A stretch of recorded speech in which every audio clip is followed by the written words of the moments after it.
The smartest people in the world read a lot. Anywhere in the world, this is one thing common to them. Agreed. But I can hear you say, oh, I don't have any time to read. Well, are you more busy than Bill Gates? Because he reads 50 books a year. Okay. So today we are going to talk about how to improve your reading. Speed reading? No, speed reading is bullshit. Then what? Well, let's first understand the fact that people who don't read are actually reading quite a lot of bullshit on WhatsApp.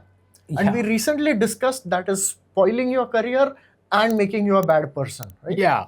But people who don't read, okay, you're probably falling into one of these traps. You waste too much time consuming the wrong content, like news and social media. Or you waste too much time reading the wrong books. Or you are doing it in the wrong format. Or you are doing it at the wrong time, which is why you don't like to read. Or you think of reading as homework and nobody likes homework, right? So what we are going to do is a listicle. Okay. 6 tricks to improve your reading. Okay, 6 tricks. Nice. Let's start with trick number 1, please. Marie Kondo your books, okay? If you're reading a book and it doesn't spark joy, quit it.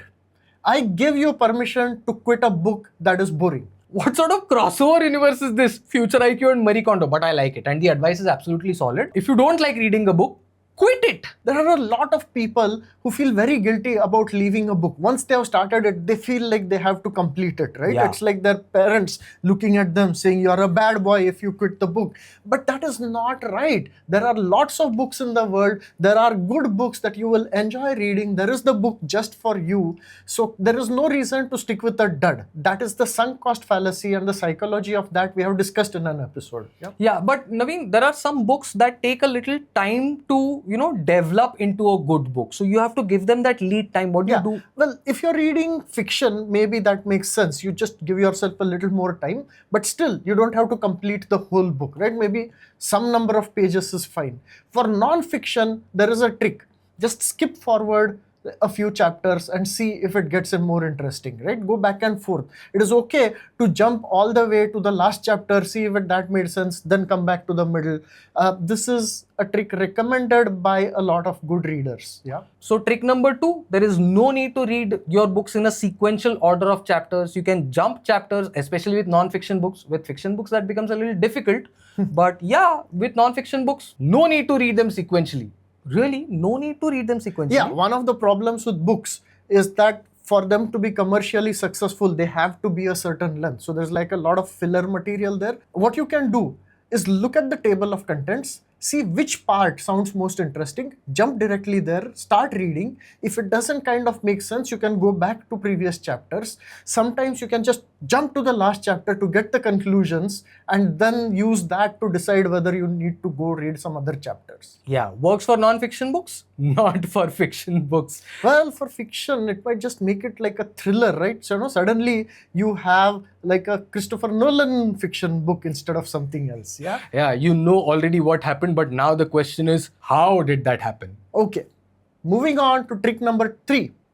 Read multiple books at the same time, right? You can have different books, like one heavy book, one light book, one fiction book, all going on at the same time.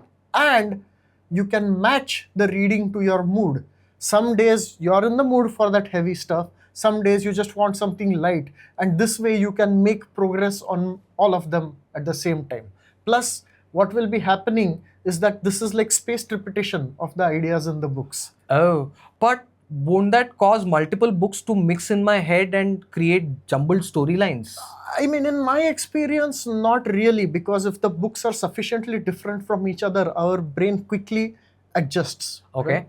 Also, if you are doing these multiple things at the same time, it actually helps with your creativity because your brain has multiple different things going on at the same time. And multiple connections happening will bring up a new thing out of those connections. Correct, yeah. Very interesting. That brings up trick number 4, Okay. which is use ChatGPT or another LLM, right, as a book reading companion. How?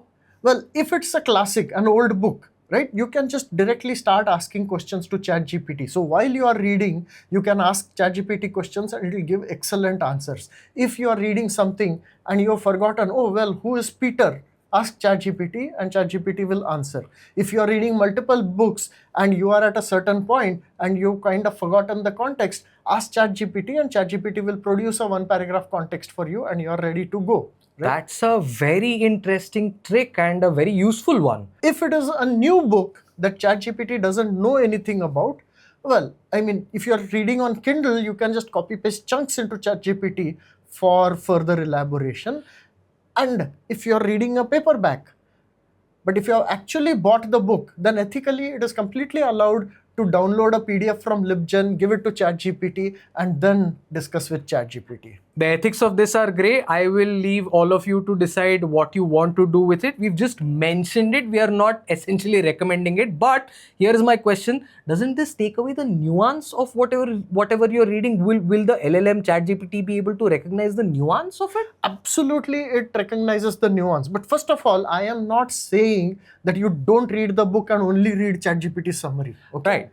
Read the book and use ChatGPT for further questions, for elaborations, things you didn't understand. Or, sometimes you read a paragraph and it triggers some other thought in your head. Go ahead, ask ChatGPT. It will deepen your understanding of the book. So the nuances will get enhanced. Yeah, absolutely. That's trick number 4. Use ChatGPT as a reading companion. What is trick number 5? For non-readers, you don't have to read the book yourself. You can have someone else read the book to you. Naveen, I don't have a servant or a person who can read the book for me, like a reading Oh, servant. absolutely you do. Audible.com, Storytel, all those apps which have audio books. I have had tremendous success with getting non-readers onto books because they just love Audible. You can listen to it while exercising, while commuting, while cooking, and all of that. And listening is a very different skill from reading, right? Yeah. So they love books suddenly. Another thing you can do is, even if it is not on Audible, text to speech exists. There's so many apps which can do that for you now, right? Use that. Yeah, Audible didn't pay us to say this, by the way, although we are happy to take their money. Audible, if you're listening, sponsor us. We'll take it very gladly. We are both avid readers, which brings me to the point that I listen to a lot of audiobooks and consider reading, but a lot of people think listening to audiobooks is cheating. It's not reading. That's your third standard English teacher saying, because she wanted to teach you to read, that was her job. But now you're an adult. You don't have to worry about the teacher anymore, right? Do what works for you. Alright, fine. So go listen to audiobooks on Audible, Storytel, Spotify, LibriVox, whatever it is that is your choice. That's trick number 5. If you're a non-reader, that is. What is trick number 6? Trick number 6 is read it later apps. Separate the acquisition from the consumption. Okay. See, there are two kinds of moods we are in, right? Where we are in a quick mood that, you're on Twitter, you're reading this, then this, then this, then this, short attention span, right? Yeah. At that time, if you encounter a long article or a book recommendation, you are in no mood to read. Okay, but then it is evening, you're sitting at home having a soda, or it's the weekend, right? At that time, you have a few hours, you are in a mood to read something longer, something deeper, right? So what you want to do is that these apps allow you to separate the quick reading from the long reading, right? So when you're in the long reading mood, you go to your read it later app, open the first thing there, or you choose the thing that seems to match your mood right now, and that will allow you to read much more and in a better mood. See, the problem is I have a read it later app and I have a read it never behavior. As in, I put things in read it later and read it never.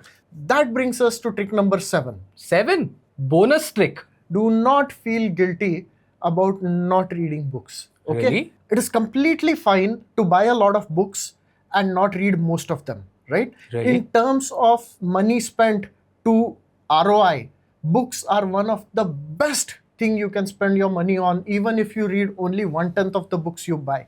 Think like a VC. Oh, like buy 100 books, read 2 of them and leave the 98 unread? Absolutely. It will still be very good ROI. Okay. I love this. This is very Sundoku of Naveen. Sundoku, by the way, is a Japanese word describing the behavior of buying lots of books but never actually reading them. So there is piles and piles of books that you may not have read ever. So Taleb and Neruda talk about the concept of anti-library, right?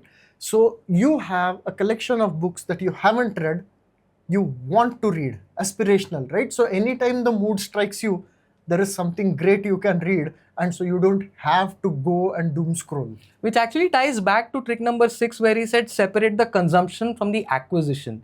Keep acquiring, at some point you will also consume them. I love this, but I have so many more questions. And the first of them is a question that a lot of people will also have. Reading takes a lot of time.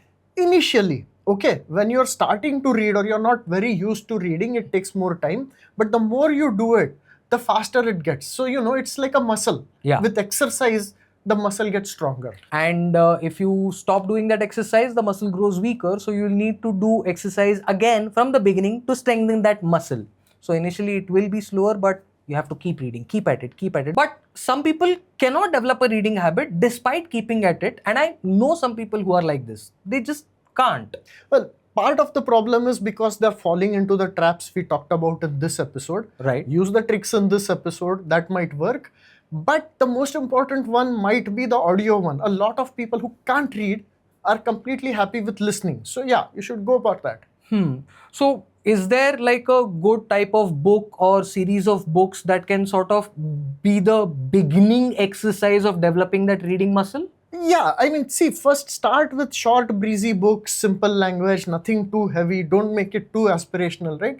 Pretty much as with any habit, initially you want to focus on just being able to do it easily and conveniently, right? Don't bite off more than you can chew, right?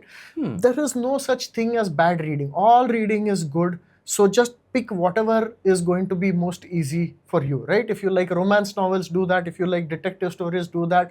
Read children's books, even those are fine, right? If you have loved a movie, pick up the book that the movie was based on, and you will find that it is much easier for you to read. Yeah, because then you get to compare what's in the book and what's in the movie, and that keeps your interest going because you're always curious to see whether the movie matches up with the book and whether the book matches up with the movie. In fact, that is how we went from being kids reading books to now adult reading books.